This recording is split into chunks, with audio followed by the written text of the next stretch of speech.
Since I undertook my mission to Jerusalem against all odds, events have proven that the great ideal of peace is unfortunately fragile and vulnerable.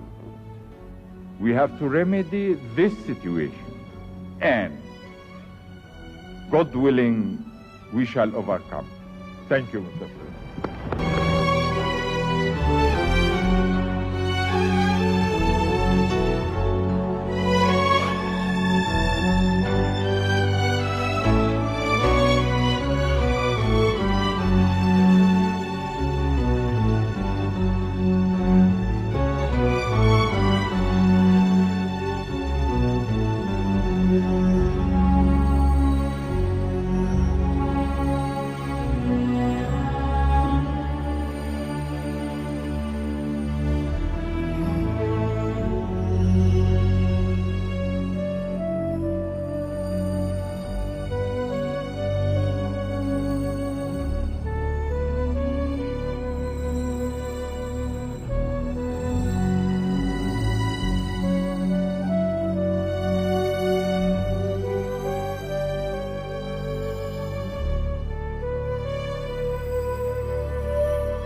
Thank you.